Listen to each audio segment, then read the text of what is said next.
नमस्कार।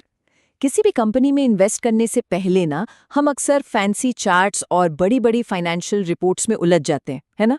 लेकिन इन सब से पहले एक बहुत ही फंडामेंटल, एक बहुत ही बेसिक सवाल है, जिसका जवाब जानना सबसे ज़रूरी है।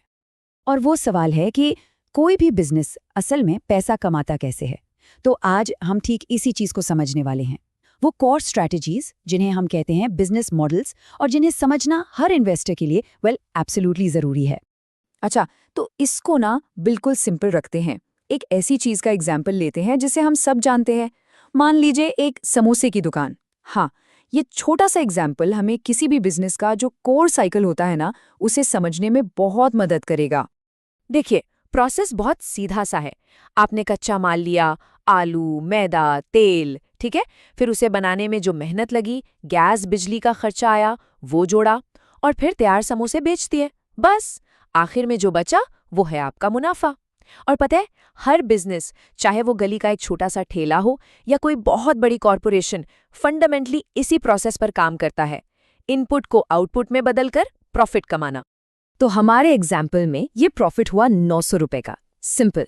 लेकिन अब सोचिए, क्या होगा अगर इसी सिंपल से मॉडल को बहुत बड़े स्केल पर ले जाया जाए? क्या होगा जब यही समोसे की दुकान हल्दीराम्स जैसा एक नेशनल ब्रांड बन जाए? बस यहीं से कहानी इंटरेस्टिंग हो जाती है और यहीं पर अलग अलग बिजनेस मॉडल्स अपना रोल प्ले करते हैं। तो चलिए शुरू करते हैं हमारे पहले मेजर बिजनेस मॉडल के साथ, सब्सक्रिप्शन मॉडल। इसका सारा खेल प्रिडिक्टेबल और रिकरिंग रेवेन्यू बनाने का है। मतलब ऐसी कमाई जिसके बारे में पता हो कि हर महीने या हर साल आने ही वाली है। सबसे क्लासिक एग्जाम्पल, नेटफ्लिक्स या अमेज़न प्राइम। सोचिए, एक बार प्रोडक्ट बेचकर बात खत्म नहीं हो जाती, बल्कि हर महीने या हर साल एक फिक्स्ड इनकम मिलती रहती है। तो इसमें प्रोज और कॉन्स क्या हैं? देखिए, एक तरफ तो प्रिडिक्टेबल कैश फ्लो है, रेकरिंग रेवेन्यू है, जो कि जबरदस्त है। लेकिन इसका दूसरा पहलू ये है कि नए कस्टमर्स को लाना, जिसे हम कहते हैं कस्टमर एक्विजिशन कॉस्ट, वो काफी ज्यादा हो सकता है। और सिर्फ लाना ही नहीं, उन्हें रोक कर रखना, मतलब चर्न रेट कम रखना, इसके लिए आपको लगातार वैल्यू देते रहनी पड़ती है। तो ये मॉडल कौन इस्तेमाल करता है? जैसा कि हम देख सकते हैं, ये मॉडल आज हर जगह है। नेटफ्लिक्स, अमेज़न प्राइम से लेकर स्विगी, वन, ज़ोमैटो गोल्ड तक, और खासकर सॉफ्टवेयर एज ए सर्विस यानी SaaS कंपनियां। इस मॉडल का कोर आइडिया ही कस्टमर के साथ एक लॉन्ग टर्म रिलेशनशिप बनाना है। ओके, अब आते हैं हमारे अगले मॉडल पर। ये एक ऐसा मॉडल है जहां कंपनी अपना खुद का कोई प्रोडक्ट नहीं बेचती, बल्कि वो बायर्स और सेलर्स के बीच एक पावरफुल मिडलमैन, एक बिचौलिए का काम करती है। Perfect example, Zomato. ज़ोमैटो खुद खाना नहीं बनाता है ना, वो तो बस रेस्टोरेंट्स और हम जैसे कस्टमर्स को मिलाने के लिए एक प्लेटफॉर्म तैयार करता है।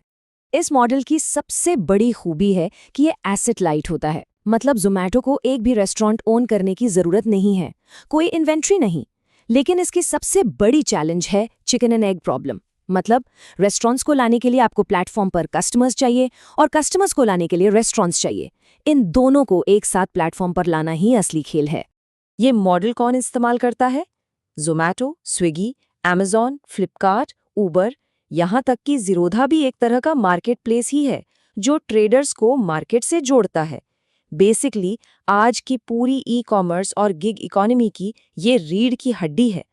और राइट, अब तक हमने सर्विसेज और प्लेटफॉर्म्स की बात की। अब उन बिजनेसेस पर आते हैं जो असल में फिजिकल चीजें बनाते हैं, मैन्युफैक्चरिंग। और यहाँ एक बहुत ही क्रूशल फर्क है जिसे एक इन्वेस्टर के तौर पर समझना बहुत जरूरी है।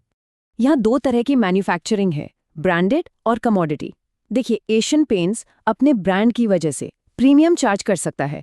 लोग उस नाम पर, उस क्वालिटी पर भरोसा करते हैं। इसे कहते हैं प्राइसिंग पावर। दूसरी तरफ है, मान लीजिए एक स्टील या सीमेंट कंपनी। ये एक कमोडिटी बेच रहे हैं, मतलब इनका स्टील दूसरे कंपनी के स्टील से अलग नहीं है। तो यहाँ मार्जिन बहुत कम होते हैं और कंपटीशन सिर्फ प्राइस पर होता है। और यही जो प्राइसिंग पावर है ना, मतलब कस्टमर्स को खोने के डर के बिना अपनी मर्जी से कीमतें तय कर पाना, ये एक जबरदस्त कंपेटिटिव एडवांटेज है। इसी को अक्सर ब्रांड मोट भी कहते हैं। ओके, नेक्स्ट अप एक बहुत ही पॉपुलर डिजिटल स्ट्रैटेजी जिसका मकसद है ज्यादा से ज्यादा यूजर्स को अपनी तरफ खींचना। ये है फ्रीमियम मॉडल। स्ट्रैटेजी बहुत सिंपल है, अपने प्रोडक्ट का एक बेसिक वर्जन बिल्कुल फ्री में दे दो। इससे क्या होगा, आपके पास एक बहुत बड़ा यूजर बेस इकट्ठा हो जाएगा। और फिर गोल ये होता है कि इन लाखों फ्री यूजर्स में से एक छोटा सा परसेंटेज, मान लीजिए 5%, प्रीमियम फीचर्स के लिए आपको पे करे। स्पॉटिफाई का एग्जाम्पल सोचिए। आप एड्स के साथ फ्री में गाने सुन सकते हैं, लेकिन वो बार बार आपको एड फ्री एक्सपीरियंस के लिए अपग्रेड करने को कहते हैं। जूम आपको 40 मिनट की मीटिंग फ्री देता है, पर उससे ज़्यादा के लिए आपको पे करना पड़ेगा। इसेंशियली ये जो बड़ा सा फ्री यूजर बेस है ना, ये आपके पेड प्रोडक्ट के लिए एक जायंट मार्केटिंग फनल का काम करता है। तो हमने ये सारी मॉडल समझ ली। अब सवाल ये है कि एक इन्वेस्टर के तौर पर इस जानकारी को अप्लाई कैसे करें। देखिए, किसी भी कंपनी की बैलेंस शीट या P&L स्टेटमेंट देखने से भी पहले 3 सवालों के जवाब ढूंढने होते हैं। ये 3 कोर क्वेश्चंस हैं। पहला, कंपनी वैल्यू क्रिएट कैसे करती है, मतलब वो कौन सी प्रॉब्लम सॉल्व कर रही है। दूसरा, वो उस वैल्यू को कैप्चर कैसे करती है, यानी उसका प्राइसिंग मॉडल क्या है। और तीसरा, वो इस वैल्यू को स्केल कैसे करती है, क्या वो बिना ज्यादा लागत बढ़ाए अपना बिजनेस बड़ा कर सकती है। ये 3 सवाल ही किसी भी फंडामेंटल एनालिसिस का फाउंडेशन है। तो सबसे बड़ा टेकअवे यही है, किसी भी बैलेंस शीट या इनकम स्टेटमेंट में डाइव करने से पहले एक पल रुककर ये सोचना जरूरी है, क्या ये साफ साफ समझाया जा सकता है कि ये कंपनी वैल्यू बनाती कैसे है, उसे कैप्चर कैसे करती है और उसे स्केल कैसे करती है। अगर इसका जवाब क्लियर नहीं है तो इन्वेस्टमेंट केस शायद उतना स्ट्रांग नहीं है जितना लग रहा है।